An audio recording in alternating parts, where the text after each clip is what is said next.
Hello everyone, welcome to my channel. स्वागत है आप सभी का आपके अपने YouTube channel the study channel में। तो द स्टडी चैनल में आज के जो ये सेशन है आज का, उसमें हम बीपीएससी यानी बिहार का जो बिहार शिक्षक भर्ती आई है उसकी तैयारी हम करने वाले हैं। तो आज के इस क्लास में हम हिंदी के कुछ क्वेश्चंस देखेंगे जो आप एग्ज़ाम में जो है वो डेफिनेटली पूछे जाएंगे। तो आप इस वीडियो को एंड तक ज़रूर देखिएगा, बिल्कुल भी स्किप ना करिएगा और इसको ज़रूर से अपने दोस्तों को शेयर कर दीजिएगा, क्योंकि ये सेशन बहुत ही ज़्यादा इम्पॉर्टेंट है। और हिंदी की तैयारी तो आपको करनी है, इनफैक्ट आपको सारे सब्जेक्ट की करनी है। तो आपके लिए बहुत ज़रूरी है कि आप हर एक सब्जेक्ट का जो है मॉक टेस्ट वीडियोस वगैरह जो है देखते रहे, ताकि आपकी तैयारी हो सके और कैसे क्वेश्चन पूछे जाते हैं वो भी आपको इससे आइडिया मिल जाएगा। तो चलिए स्टार्ट करते हैं वीडियो और देखते हैं आज का क्लास। आज का क्वेश्चन कैसा है ये देखते हैं हम। तो आज का पहला क्वेश्चन है कि निम्न में से विवरण चिन्ह को पहचाने। आप 4 ऑप्शन दिया हुआ है, आपको पहचानना है कि इनमें से कौन सा विवरण चिन्ह है। तो विवरण चिन्ह है ऑप्शन नंबर 4, ये जो है ये विवरण चिन्ह है। अगला प्रश्न है कि सरस्वती पत्रिका का प्रकाशन कब प्रारंभ हुआ। ये क्वेश्चन बहुत बार पूछा जा चुका है और आगे भी पूछा जाएगा, तो ये बहुत इंपॉर्टेंट क्वेश्चन है। सरस्वती पत्रिका का प्रकाशन कब प्रारंभ हुआ। तो इसका प्रारंभ हुआ था सरस्वती पत्रिका का 1900 में। कब हुआ था? 1900 में। Option number C is the correct answer. Next question है कि निम्नलिखित में कौन सा तत्सम शब्द है। तत्सम मतलब कि जो संस्कृत वाला शब्द होता है उसको तत्सम शब्द कहते हैं। तो आपको पहचानना है कि इनमें से कौन सा तत्सम शब्द है। रजनी, यहाँ, रानी, रात। तो इसका आंसर क्या हो जाएगा? रजनी। रजनी तत्सम शब्द है। अगला प्रश्न है कि कृष्णा सोबती को साहित्य अकादमी पुरस्कार किस रचना पर दिया गया। बहुत इंपॉर्टेंट क्वेश्चन है और ये जरूर एग्जाम में आएगा, इसको आप जरूर इंपॉर्टेंट मार्क कर लीजिएगा। कृष्णा सोबती को साहित्य अकादमी पुरस्कार किस रचना पर दिया गया है। तो इसका नाम है जिंदगी नामा। ऑप्शन नंबर बी, जिंदगी नामा। नेक्स्ट क्वेश्चन है कि अगर आज तुम जल्दी उठ जाते तो स्कूल के लिए लेट नहीं होते। निम्न में से कौन सा वाक्य है। जल्दी उठ जाते तो स्कूल के लिए लेट नहीं होते। संकेतवाचक, संदेहवाचक, आज्ञावाचक या इच्छावाचक। तो आप बताइए कि ये कैसा जो है वाक्य है।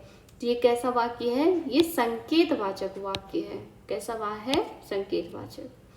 अगला प्रश्न है कि एकमात्र धार्मिक पुस्तक जो शॉर्ट हैंड स्क्रिप्ट से मुद्रित है। एकमात्र कौन सा ऐसा धार्मिक पुस्तक है जो शॉर्ट हैंड स्क्रिप्ट है। तो इसका आंसर हो जाएगा Bible. Option number C, Bible. Next है कि सेट्स ऑफ सैफरन पुस्तक के लेखक कौन है।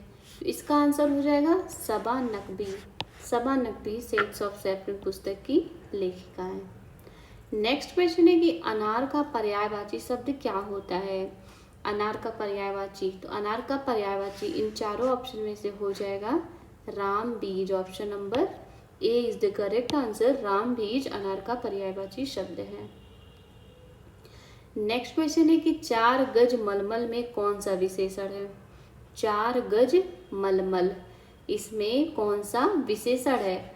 परिमाण बोधक, गुणवाचक, संख्यावाचक, सार्वनामिक। 4 गज मलमल मतलब परिमाण बोधक। बहुत सिंपल है ये। अगला प्रश्न है कि निम्नलिखित में से जो कथन उचित नहीं है उसे छांटिए। तो आपको ध्यान देना है, यहाँ पे नहीं पूछ रहा है कि कौन सा कथन उचित नहीं है। तो आंसर इसका हो जाएगा कि अनुवादक के लिए केवल किसी एक भाषा का ज्ञान पर्याप्त है। मतलब अनुवादक के लिए सिर्फ एक भाषा का ज्ञान पर्याप्त है, जबकि ये गलत है। ये वाला आंसर ये जो है उचित नहीं है, बाकी सब सही है। जैसे एक भाषा में प्रकट किए भावों और विचारों को दूसरी भाषा में प्रकट करना अनुवाद कहलाता है। जिस भाषा में अनुवाद किया जाता है उसे स्रोत भाषा और जिस भाषा में अनुवाद किया जाता है उसे लक्ष्य भाषा कहते हैं। अनुवाद शब्द अंग्रेजी के ट्रांसलेशन का पर्याय है, ये भी सही है। तो ये वाला जो ऑप्शन है वह सही नहीं है। अगला प्रश्न है कि निम्नलिखित में से कौन सा कथन लघु कथा की विशेषता है। लघु कथा की विशेषता, कहानी को लघु रूप में लिखना ही लघु कथा है, या लघु आकार के कारण लघु कथा उद्देश्यहीन होती है। बालकों द्वारा लिखी गई कहानी लघु कथा होती है। लघु कथा का ताना बाना किसी एक मर्मांतक होती है, बिंदु पर केंद्रित होती है और यह आकार में लघु होती है। तो ये वाला ऑप्शन बिल्कुल सही है, ऑप्शन नंबर 4। ये बिंदु पर केंद्रित होती है और यह आकार में लघु होती है, लघु कथा। अगला प्रश्न है कि रीतकालीन कवियों में कठिन काव्य का प्रेत, बहुत इंपॉर्टेंट है, कठिन काव्य का प्रेत किसे कहा जाता है? किसको कहा जाता है कठिन काव्य का प्रेत? तो इसका आंसर हो जाएगा केशव दास। केशव दास को कहा जाता है कठिन काव्य का प्रेत। अगला प्रश्न है कि 1050 से 1375 की कालावधि में लिखे गए हिंदी साहित्य का वीरगाथा काल के रूप में नामांकन किसने किया था? तो इसका आंसर हो जाएगा ऑप्शन नंबर बी, आचार्य रामचंद्र शुक्ल। टाइपिंग थोड़ी सी मिस्टेक हो गई है, इसके लिए सॉरी, बट आंसर बिल्कुल सही यहाँ पे मेंशन किया हुआ है। तो इसका आंसर क्या हो जाएगा? आचार्य रामचंद्र शुक्ल। नेक्स्ट है कि श्याम घर से तुरंत चला गया। वाक्य में रेखांकित शब्द क्या है? स्थान बोधक, परिणाम बोधक, रीति बोधक, कालवाचक। श्याम घर से तुरंत चला गया मतलब इसी समय इसी काल में चला गया, तो क्या हो जाएगा? कालवाचक हो जाएगा इसका आंसर। नेक्स्ट है श्याम संभवतः स्कूल ना पहुंच पाए। वाक्य में रेखांकित शब्द क्या है? संभवतः स्कूल ना पहुंच पाए, तो ये क्या हो सकता है? निषेधवाचक, कारणवाचक, अनिश्चयवाचक, निश्चयवाचक। तो इसका आंसर हो जाएगा निषेधवाचक क्रिया विशेषण। श्याम संभवतः स्कूल ना पहुंच पाए, तो इसका जो है कि निषेधवाचक नहीं होगा, इसका आंसर होगा कारणवाचक। कारणवाचक क्रिया विशेषण होगा कि श्याम अगर स्कूल नहीं पहुंच पाएगा तो इसके पीछे कोई ना कोई कारण होगा, तो इसका आंसर ऑप्शन नंबर डी होगा।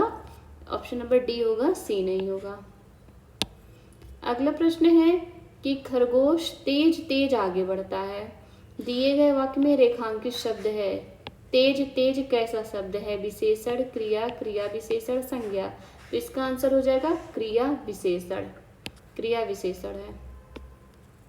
अगला है कि मोहन आपके साथ आगरा आया था। निम्नलिखित दिए हुए वाक्य में कौन सा अव्यय है? आपके साथ आगरा आया था मोहन, तो क्रिया विशेषण अव्यय, विस्मयादि बोधक, समुच्चय बोधक या संबंध बोधक। तो मोहन आपके साथ आगरा आया था, तो साथ में था, तो ये हो जाएगा संबंध बोधक अव्यय। Option number D is the correct answer. Next question is दिए गए वाक्य में से अव्यय ज्ञात कीजिए। 4 हाथी जुलूस के आगे चल रहे थे। 4 हाथी जुलूस के आगे चल रहे थे, इनमें आपको बताना है कि कौन सा अव्यय है, कौन सा जो शब्द है वो अव्यय है। तो इसका आंसर क्या हो जाएगा? के आगे। के आगे।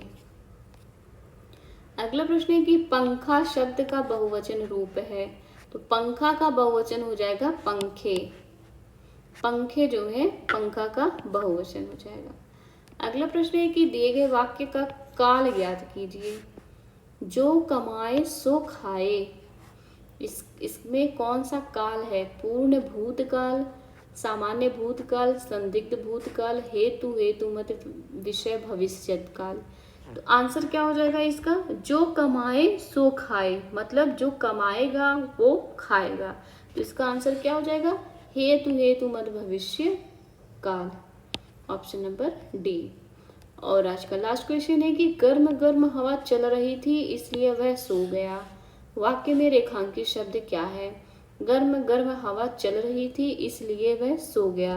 तो इसमें क्या थी? कारण, गर्म हवा चल रही थी इसलिए वो सो गया, तो कारणवाचक क्रिया विशेषण हो जाएगा। Option number D is the correct answer. I hope आप सभी को वीडियो बहुत पसंद आया होगा, और ऐसे ही वीडियो पाने के लिए आप मेरे चैनल को सब्सक्राइब कर लीजिए और इसको शेयर भी ज़रूर कर दीजिएगा और लाइक भी।